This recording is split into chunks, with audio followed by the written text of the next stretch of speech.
Hello बच्चों, आज मैं तुम लोगों के लिए एक कंपाउंड एंगल का इंपॉर्टेंट फॉर्म लेके आ रहा हूं। F x equal to a cos b plus b a cos x plus b sine x.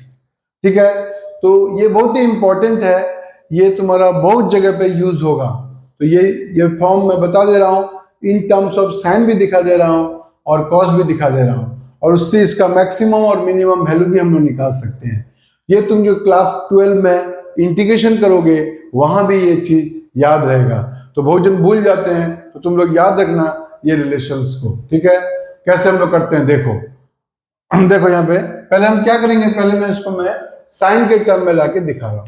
तो लिखो let a equal to let a equal to r sine alpha. Equal to हम लोगों ने बैठा दिया r sine alpha, b equal to r cos alpha.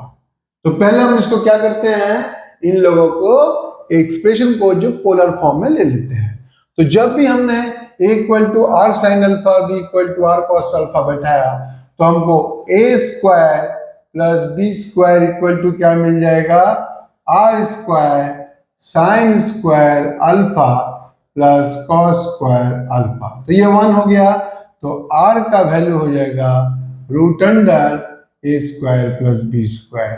यहाँ पे plus minus इसलिए नहीं लिखा क्योंकि यहाँ पे जब भी हम ऐसे बैठाएंगे तो r ऑलवेज पॉजिटिव होगा, r जो है। और यहाँ पे हम लोगों को एंड अल्फा कैसे मिलेगा, तो a बाई बी यदि हम करेंगे तो इक्वल टू हम लोग को मिल जाएगा tan अल्फा। इससे हम लोग अल्फा भी निकाल सकते हैं।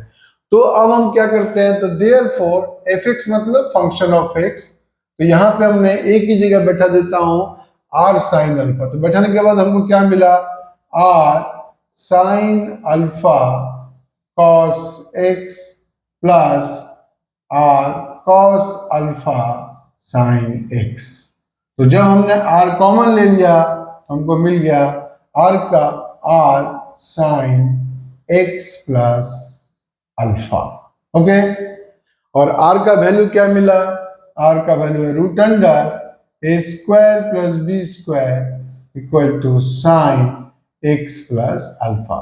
अल्फा का वैल्यू निकालने का जरूरत नहीं है, यहाँ पे लिख देंगे where alpha equal to tan inverse a by b. Inverse है जो तुम लोग बाद में क्लास 12 में जब करोगे तो इनवर्स मिलेगा, ये जस्ट लिख दिया, जरूरी नहीं है। हाँ, तो अल्फा यहाँ पे क्या है, अल्फा ये है। ओके, तो यहाँ पे देखो हम लोगों ने ये जो एक्सप्रेशन है इसमें हमने ए की जगह पर आर साइन अल्फा बैठाया और बी की जगह पर आर कॉस अल्फा बैठाया, तो हम लोग का जो फॉर्म है वो in terms of single sine आ गया। तो यहाँ पे कॉस और साइन दोनों था, तो हम लोग सिंगल साइन टर्म में ले आए। इसको हम कॉस भी ला सकते हैं, कैसे करेंगे देखो, तो तुम लोग आगे पहले इसको लिख लो।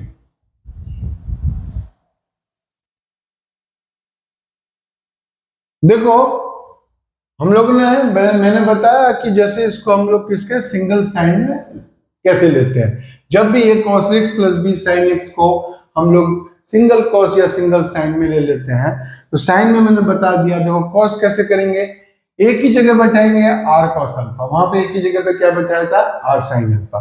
तो यहाँ पे एक ही जगह बैठाएंगे आर कॉस अल्फा और बी की जगह पर आर साइन अल्फा। ठीक है, तो a square plus b square same जैसे पहले हुआ था, आर स्क्वायर आ गया, आर का वैल्यू। यहाँ पे हम बी बाई ए करेंगे तो ये tan अल्फा आ जाएगा। तो अब ए और बी की जगह पुट कर दिया, तो यहाँ पे देखो आर जब कॉमन लिया तो cos a cos b plus sine a साइन b। ओके, एनर्जी से करो, क्वेश्चन ज्यादा इजी होगा और समझ में आएगा। ठीक है, एनर्जी। तो यहाँ पे तुम्हारा देखो cos का formula cos a minus b, तो cos x माइनस अल्फा हो गया, तो ये root under a square plus b square cos के टर्म में भी आ गया। तो ये cos x plus b sine x को हम सिंगल साइन या सिंगल cos में ले सकते हैं। अब मैं इसके हेल्प से तुम लोगों को दिखाऊंगा कि कैसे हम जब a और b का वैल्यू दिया होगा उससे हम मैक्सिमम मिनिमम वैल्यू कैसे निकालेंगे और इसको हम लोग कैसे सिंपलेस्ट फॉर्म में ले आएंगे। तो कॉम्पिटिटिव एग्जाम में ये याद रखना, डायरेक्ट अप्लाई कर देना, और यहाँ पे तुमको स्टेप दिखाना पड़ेगा। ठीक है, चलो लिख लो।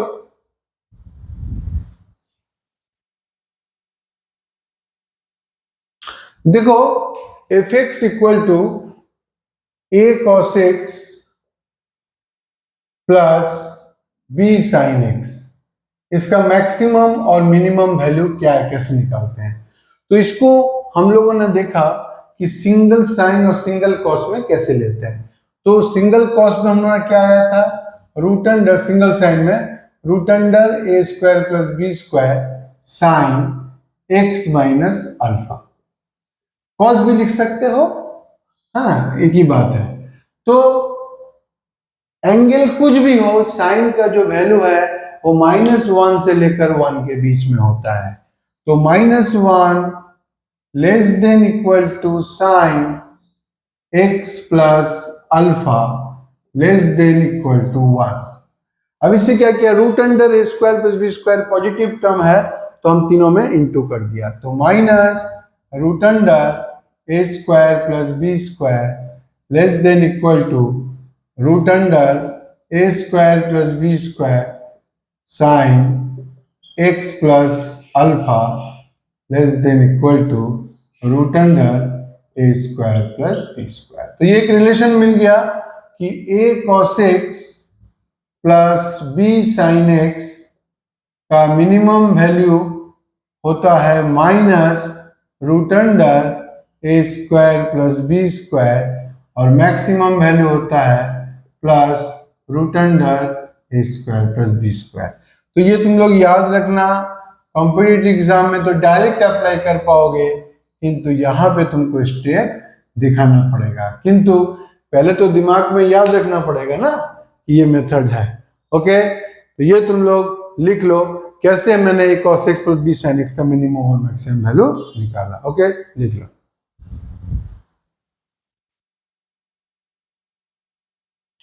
यहां पे देखो क्वेश्चन, देखो find the minimum and maximum value of 5 cos theta plus 12 sin theta plus 12।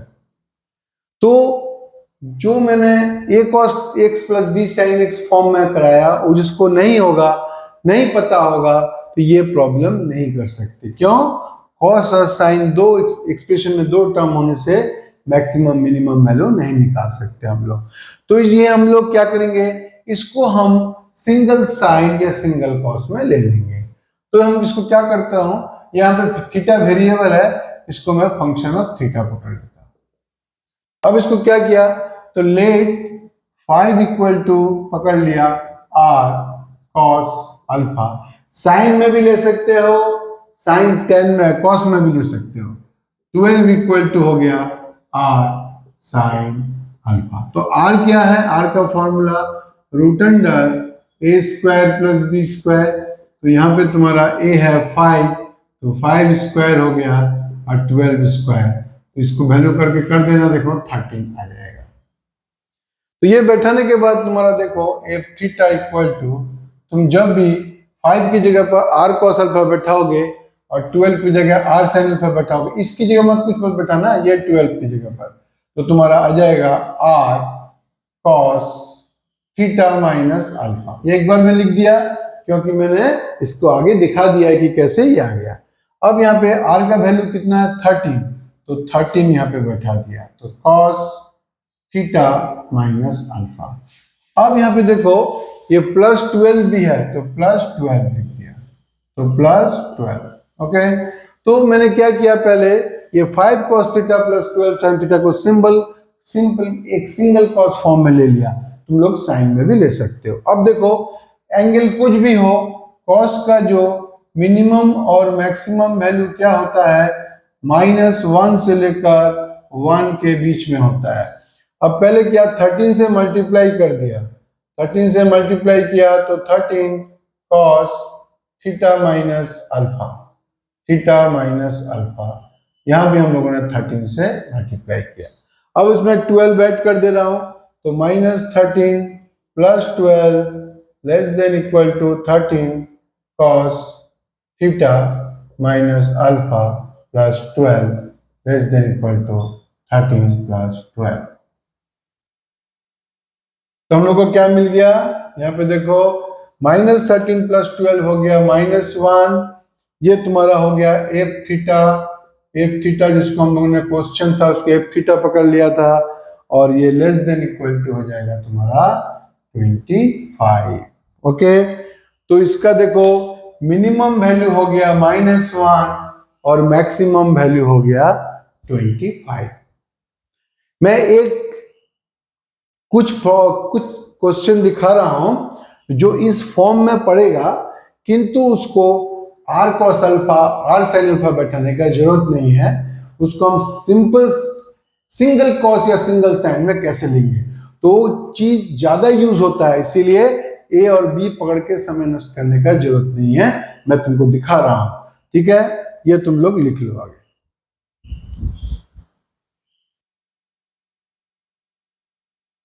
देखो मैं कुछ क्वेश्चन दिखा रहा हूं जो a cos x + b sin x form में ही पड़ता है, किंतु वो ज्यादा यूज होते हैं, तो इसीलिए उनको हम लेट नहीं करके कैसे हम सिंगल साइन या सिंगल कॉस में ला सकते हैं। देखो जैसे पहला क्वेश्चन है, देखो sin x - cos x, लेकिन बार बार बोल रहा हूं a = b = तुम ला सकते हो। ये क्वेश्चन ज्यादातर यूज होते हैं, तो इसलिए मैं इसको दिखा रहा हूं कैसे हम डायरेक्ट इसको सिंगल साइन या सिंगल कॉस में ला सकते हैं। तो यहाँ पे देखो हमने क्या किया, बाहर √2 लिख दिया, ये हो जाएगा sin x /√2 - cos x /√2। हम इसको लिख सकते हैं √2 sin x cos π/4 minus cos x sin π/4। हमारा क्या आ गया, देखो √2 sin x - π/4। देखो तो ये देखो हम लोग का इजीली सिंगल साइन में आ गया, विदाउट लेट किए, लेट करने का जरूरत नहीं पड़ा। तो क्या आया, तो sin x - cos x का तुम्हारा जो मिनिमम वैल्यू हुआ √2 हुआ, और मैक्सिमम जो वैल्यू है वो √2 हो गया। ठीक है, तो अब इसको हम देखो कैसे करते हैं, विदाउट कॉस या साइन यूज करके। ठीक है, ये तुम लोग लिख लो। मैं यहीं पे कर दे रहा हूं, लिख लो तुम लोग जरा। यहां पे देखो इसको हम लोग कैसे करेंगे, देखो इसमें क्या करेंगे हम लोग, इसमें 2 सामने लिख देंगे तो आ जाएगा half cos x minus √3/2 sin x। तो ये हो जाएगा तुम्हारा 2, इसको हम लिख सकते हैं sin π/6 cos x minus cos π/6 sin x। तो यहां पे हो जाएगा तुम्हारा 2 sin π/6 माइनस x।